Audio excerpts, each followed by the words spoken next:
네, 이렇게 간밤에 있었던 소식들 브리핑을 통해서 전해드렸는데요. 시장 마감 상황도 자세하게 알아보겠습니다. 김민아 캐스터, 마감 상황 전해주세요. 네, 유럽의 주요국 증시들은 이번에도 기분 좋은 흐름을 이어갔습니다. 범유럽 지수인 유로스톡스 50 지수도 상승 마감하는 모습을 나타냈는데요.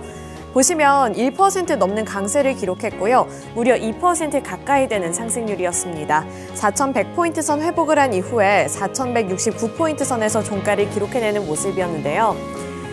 미국에서 FOMC에서 연준이 이번에 비둘기파적인 발언을 내놨죠. 이러한 부분들이 시장의 부담감을 완화시켰는데 이제 미국에서의 금리 동결 소식뿐만 아니라 잉글랜드 은행에서도 금리를 동결했다는 소식이 호재로 작용되면서 유럽 증시도 이렇게 2% 가까이 올랐습니다. 네, 이어서 국제 유가도 확인해 보도록 하겠습니다.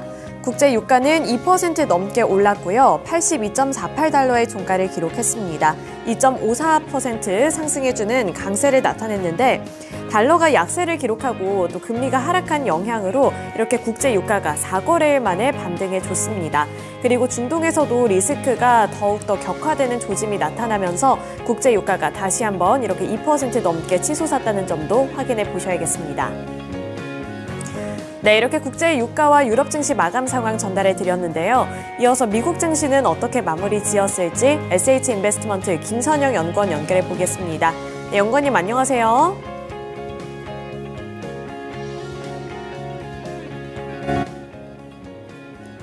네, 연구원님 안녕하세요.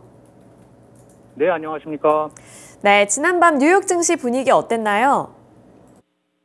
예, 연준의 긴축 종결 기대감으로 오늘 뉴욕 증시는 3대 지수가 모두 1.8% 안팎의 급등세를 보이면서 4일 연속의 랠리를 지속했습니다. 국채금리의 급락이 이어지면서 금리에 민감한 IT 등 성장주들이 오늘 시장의 상승을 주도한 하루였는데요. 전일 제롬 파월 연준 의장은 기자회견을 통해 금리 동결 배경에 대해 장기 국채금리 상승이 통화정책에 영향을 미친다고 진단했고, 전문가들은 정책 결정 문내 문구 중 경제활동 확장 속도를 기존의 견조한에서 강한으로, 또한 타이트해진 금융과 신용 여건으로 다소 온건하게 변경했다고 분석하면서 연준 의장이 12월 추가 인상 여지를 남기긴 했지만 사실상 금리 인상 기조가 끝났다는 데 의견을 같이 하고 있습니다.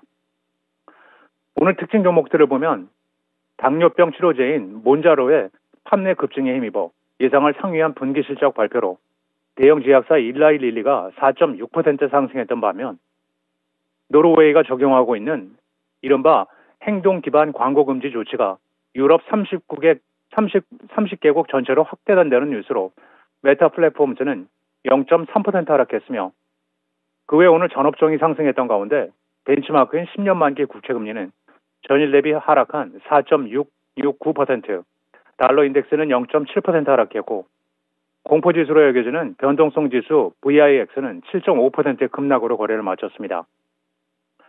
블룸버그 통신이 뱅크 오브 아메리카의 심리 지표를 인용해 S&P 500 지수가 내년에 16% 상승할 가능성이 있다고 전망했습니다.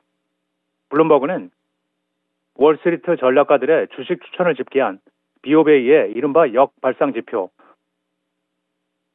컨트레리안 인디케이터가 확연하게 매수로 더욱더 근접하고 있다고 전하면서 보고서를 통해 이 지표의 현 수준은 향후 12개월 동안 S&P 500 지수의 수익률이 15.5%를 의미한다면서 BOV의 10월 매도 측면 지표, 즉 셀사이드 인디케이터는 지난 1년 사이 가장 큰 폭으로 하락했고 주식에 대해 극도의 약세를 나타내는 수준에 접근하고 있다면서, 이는 한편으로는 주가의 상승세를 의미한다고 설명하며 매도 측면 지표는 믿을 만한 역발상 지표로 월스트리트가 극도로 약세장일 때 상승을 알리는 신호라고 진단했습니다. 블룸버그는 그간 BOV의 매도 측면 지표가 현 수준 혹은 그 이하였을 때 S&P 500의 향후 12개월 수익률은 대부분인 95%의 사례가 플러스였으며 평균 상승률은 21%였다며 3분기 주식시장이 급락하는 동안 큰 돈을 번 공매도 투자자들이 계절적으로 강세를 보이는 11월이 오면서 기존의 투자 방식을 중단하기 시작했다면서 금융데이터 업체 S3 파트너를 인용해 미국과 캐나다 주식의 미결제 공매도 잔액이 10월 말 8,710억 달러로 약 660억 달러 감소했다고 전하고 있습니다. 데이터 제공업체 트랩의 연방준비은행 통계 분석 결과를 인용한 월스트리트저널의 보도에 따르면 2, 4분기 상업용 부동산 대출 규모가 직전 분기 대비 0.98% 증가에 그치면서 2014년 1분기에 0.74% 증가 이후 가장 낮은 상승폭을 기록했습니다. 신문은 금융기관들이 상업용 부동산 대출 축소에 나선 것은 연준이 기준금리 인상 행진을 시작한 지난해 상반기부터로 지난 3월 중소은행들이 자금 이동과 상업용 부동산 대출 등에 따라 줄 파산하고 지난 8월 초부터는 국채금리가 급등하자 대출을 꺼리고 있다면서 가장 큰 피해자는 만기가 돌아오는 대출을 더욱 높은 금리로 받아야 하는 오피스 빌딩 소유주들과 아파트 빌딩 그리고 물류창고 등 대출자들이라며 데이터 제공업체 MSCI 리얼 에셋에 따르면 3, 4분기 매매된 미국 상업용 부동산은 지난해 같은 기간보다 54%가 급감한 892억 달러를 기록했고 분석업체 다치 컨스트럭션 네트워크스는 올해 상업용 부동산 착공 규모가 약 8,700만 제곱미터로 작년 대비 17%가 감소할 것이라고 예측하고 있습니다. 케이블 업체인 컴캐스트가 보유하고 있는 훌루 지분 33%를 12월 1일까지 86억 1천만 달러에 인사한다고 밝힌 대형 미디어 업체 월트 디즈니가 오늘 2.7% 상승해 83달러 29센트의 거래를 마쳤습니다. 이것은 당초 양사가 합의한 인수액 275억 달러에서 MBC 유니버셜이 디즈니에 지불해야 하는 캐피털 콜, 즉 펀드 자금 요청 기여금을 제외한 금액이며 앞서 디즈니는 지난 2019년 21세기 폭스의 엔터테인먼트 부분을 인수하면서 훌루의 지분 3분의 1을 확보한 바 있습니다. 한편 디즈니가 시위를 앞당겨 훌루 지분 매매에 나선 것은 OTT 시장에서 넷플릭스의 영향력이 강화됨에 따라 디즈니는 훌루 지분 인수를 완료하면서 스트리밍 사업을 한층 강화할 수 있게 될 것이라는 분석인데요. 디즈니는 현재 미국에서 훌루, 디즈니 플러스, ESPN 플러스 등 3개의 스트리밍 서비스를 제공하고 있으며 폭스와 ABC 스트리밍 방송 프로그램과 더불어 더 베어, Only Mothers in the Building 같은 오리지널 프로그램으로 알려진 훌루의 가입자 수는 지난 7월 기준으로 약 4,800만 명인 것으로 알려지고 있습니다. 마지막으로 내일은 노동부의 10월 비농업 부분 고용과 실업률이 발표되며 시장 예상은 17만 건의 고용과 3.8%의 실업률이며 이어 전미 공급관리자협회 ISM의 10월 서비스업 지표가 발표되고 시장의 예상은 전달 대비 소폭 하락한 53%입니다. 이어 카디널 헬스, 블루밍 브랜드, 플로어 코퍼레이션, AMC 네트워크스, 도미니언 에너지, 처치 앤 드와이트, 샘프라 에너지, CBOE 글로벌 마켓스, 아메리칸 엑셀, 시네마크, US 실리카 홀딩스, WP 캐리, 그리고 가트너 잉크가 지난 분기 실적을 발표할 예정입니다. 네, 이렇게 실적 발표 일정까지 함께 들어봤습니다. 오늘 말씀 고맙습니다. 예, 감사합니다. 네, 유럽 증시에 이어서 미국 증시 마감 상황도 함께 들어봤는데요. 전반적으로 글로벌 증시 분위기가 좋았습니다. 어제 국내 증시는 어떠한 흐름을 이어갔을지 국내 증시 마감 상황도 함께 살펴보도록 할 텐데요. 어제 정말 오랜만에 코스피와 코스닥이 양지수 모두 다 강하게 반등해줬습니다. 코스피 같은 경우에도 1% 넘는 상승률을 나타냈고요. 2% 가까이 올랐는데요. 전거래일 대비 1.81% 상승해주면서 2,343포인트 선의 종가를 기록했습니다. 어제 이렇게 시장이 급 반등해줄 수 있었던 것은 연준에서 비둘기파적인 발언이 나왔기 때문인데요. 제롬 파월 연준 의장은 2회 연속으로 금리를 동결했습니다. 이에 따라서 시장의 분위기는 굉장히 좋아졌고요. 금리 인하에 대한 발언은 내놓지 않았지만 금리 인하가 있을 것이라는 발언은 없었지만 시장은 이미 이제 금리가 거의 막바지에 다다랐다고 풀이를 하고 있습니다. 이러한 영향에 어제 국내 증시 분위기도 상당히 좋았다는 점 보실 수가 있는데요.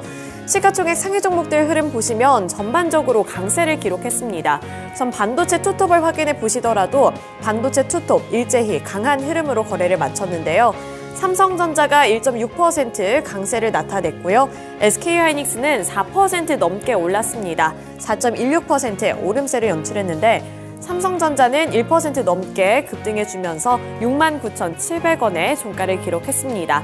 이제 다시 한번 7만 원 선을 눈앞에 두고 있는데 어제 사실 장중 고점 7만 원을 터치했습니다. 따라서 오늘 시장에서도 이 삼성전자의 주가가 다시 한번 올라줄 수 있을지도 눈여겨보셔야겠습니다. 네, 이어서 SK하이닉스도 마찬가지로 4% 넘는 강세를 나타내면서 12만 5,300원의 종가를 기록했고요. SK하이닉스 같은 경우에는 점진적으로 갈수록 더욱더 탄력적인 움직임을 나타냈다는 점 보실 수가 있습니다. 이 반도체 종목들은 추후에 특징주에 넘어가서 조금 더 자세한 이슈 다뤄보도록 하겠고요. 2차 전지 셋업체들도 어제 시장에서는 오랜만에 급반등해주는 모습이 나타났습니다. LG에너지솔루션이 3.71% 올라줬고요. 삼성 SDI는 5.99%, LG화학이 5.68% 상승하면서 그동안 급락했던 주가에 어느 정도 매수세가 큰 폭으로 들어오는 모습이 나타났습니다. 활발하게 저가 매수세가 들어오는 모습이었고요. 그 외에 포스코 퓨처엠 같은 경우에도 11% 넘게 오른 가운데 포스코 홀딩스도 어제 6% 넘게 올랐습니다. 6.21%의 상승세를 나타냈습니다. 네, 이어서 완성차 기업들 살펴보도록 하죠. 완성차 기업들 확인해 보시면 현대차와 기아가 일제히 강세로 거래를 마쳤는데요. 현대차가 1% 올랐고요. 기아가 1.42%, 그리고 자동차 부품 기업인 현대모비스가 2.82% 상승했습니다. 현대차와 기아는 이번에 또 한 가지 긍정적인 소식이 있었는데요. 10월에 미국 판매가 굉장히 많이 이루어졌다는 소식을 접할 수가 있었습니다. 미국 시장에서 역대 10월 최다 판매 실적을 기록했다는 소식이 긍정적인 재료로 작용된 건데요. 인플레이션 감축법 혜택을 일부 받지 못했음에도 불구하고 전기차를 중심으로 친환경차 판매가 고공행진 중이라는 풀이가 나왔습니다.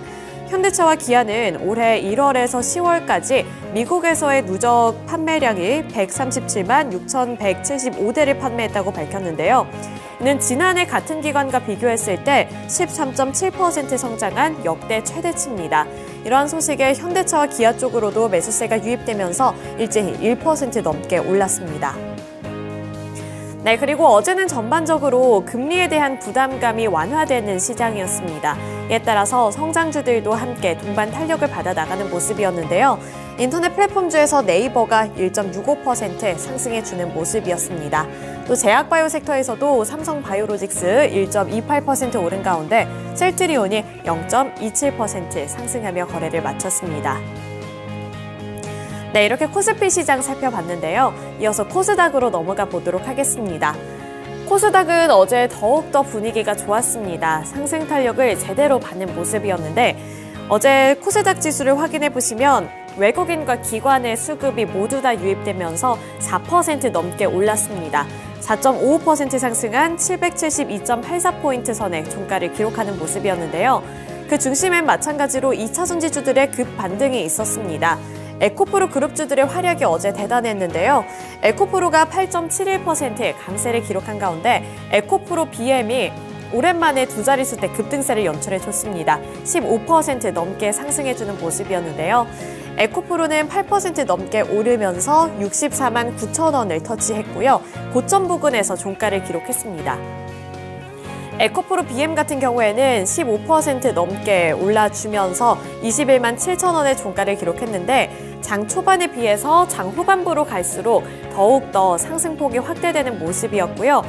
고점에서 에코프로 BM도 종가를 기록했습니다. 21만 7천 원이 어제 장중 고점이었다는 점 보셔야겠습니다. 네, 그리고 반도체 종목들도 일제히 빨간불로 거래를 마쳤습니다. 앞서서 이 반도체 투톱도 강세로 거래를 마친 만큼 어제는 반도체주들을 향한 투자 심리도 일제히 개선되는 모습이었는데요. 따라서 코스닥 시장에서도 HPSP가 7.79% 상승했고요. 리노공업이 5.61% 상승하며 거래를 마쳤습니다. 그 외에 이제 AI 반도체 칩과 관련되어 있는 종목군들도 함께 올라주는 모습이었는데요. HBM과 관련해서도 이슈가 있었다는 점 확인해 보시면서 오늘 시장에서는 또 어떠한 주가 흐름이 추가적으로 나타나게 될지도 보셔야겠습니다. 네, 그리고 전반적으로 보시면 소프트웨어 섹터에서도 강세 흐름이 나타났다는 점 보실 수가 있고요. 포스코 그룹주들이 함께 반등해준 가운데 포스코 DX도 어제 5% 넘게 올랐습니다. 제약바이오 섹터 쪽으로도 매수세가 유입되는 모습이었고요. 마지막으로 엔터주들 요즘에는 다시 분위기가 살아나고 있습니다. 이제 업황에 대한 전망이 다시 한번 긍정적으로 제시가 되고 있고 그 전까지는 이제 마약 리스크 때문에 급락하는 모습이 나타나기도 했는데 최근엔 이제 4분기부터 업황이 다시 한번 회복할 것이라는 전망이 제시가 되고 있다는 점, 이러한 부분들에 투자자들은 다시 한번 집중을 하고 있다는 점 확인해 보셔야겠습니다. 따라서 JYP 엔터테인먼트가 2.19%, SM이 3.55% 상승하며 거래를 마쳤습니다. 네, 이어서 특징주로 넘어가 보도록 할 텐데요. 첫 번째 특징 종목으로는 반도체 종목들 확인해 보도록 하겠습니다. 반도체주들 확인해 보시면 주가는 앞서서 살펴드렸던 만큼 이제 이슈를 좀 살펴볼까 하는데요. 하락세를 이어가고 있었던 메모리 반도체 가격이 드디어 반등해주기 시작했습니다.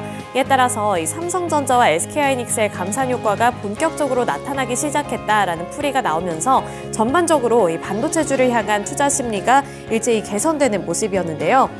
시장 조사 업체인 디램 익스체인지에 따르면 PC용 디램 범용 제품의 10월 평균 고정거래 가격은 전월보다 15.38% 상승했습니다. 또 디램 고정거래가가 이렇게 오른 것은 2021년 7월 이후에 2년 3개월 만인데요. 디램보다 더 부진했던 낸드 플래시의 가격까지도 함께 반등해주면서 이 반도체 주들 쪽으로 매수세가 유입이 됐습니다.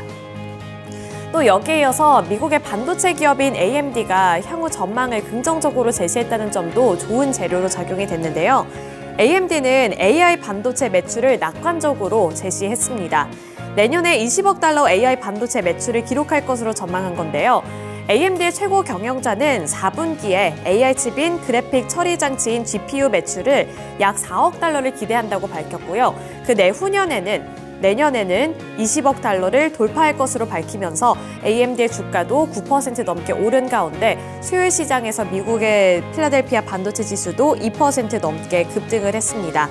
정리를 하자면 4분기에 AI 칩인 GPU의 이런 매출이 더 좋아질 것으로 봤고 내년인 2024년에는 20억 달러를 돌파할 것으로 밝히면서 AI 반도체 칩 쪽으로도 매수세가 유입되는 모습이었습니다. 이에 따라서 AI 관련 종목들까지도 전반적으로 오르는 모습이었고요. 네, 이어서 2차 전지주들 확인해 보도록 하겠습니다. 그 대표적인 종목으로 바로 에코프로 그룹주들이 중심에 있다고 말씀을 드렸는데요. 에코프로 BM, 그리고 LNF가 모두 다 이렇게 강세를 기록하는 모습이었습니다. LNF도 무려 12% 넘게 올라줬고요. 어제 같은 경우에는 금리 동결 결정이 나오고 또 추가 긴축에 대한 우려감이 완화되면서 전기차 시장을 향해 있던 우려감까지도 함께 완화되는 분위기였습니다. 코스피와 코스닥에서 순매도를 보였던 외국인들이 기관과 함께 매수로 전환을 한 거였는데요. 그동안 전기차 수요 감소와 10월 수출 부진에 따라서 급락세를 보였던 2차 전지주들 낙폭이 과대했다라는 평가도 함께 받는 만큼 저가 매수세가 큰 폭으로 유입됐다고 보실 수가 있겠습니다. 또한 주가 하락에 베팅을 했었던 공매도가 장 초반부터 이렇게 2차 전지주들이 상승하면서 쇼크오버링 효과도 나타났다는 분석도 확인해 볼 수가 있었는데요. 따라서 이렇게 2차 전지주들 함께 동반 급등해 줬다는 점도 어제 시장의 특징으로 잡아볼 수가 있겠습니다. 네, 이렇게 특징주들까지 함께 알아봤고요. 지금까지 글로벌 증시 마감 시황이었습니다.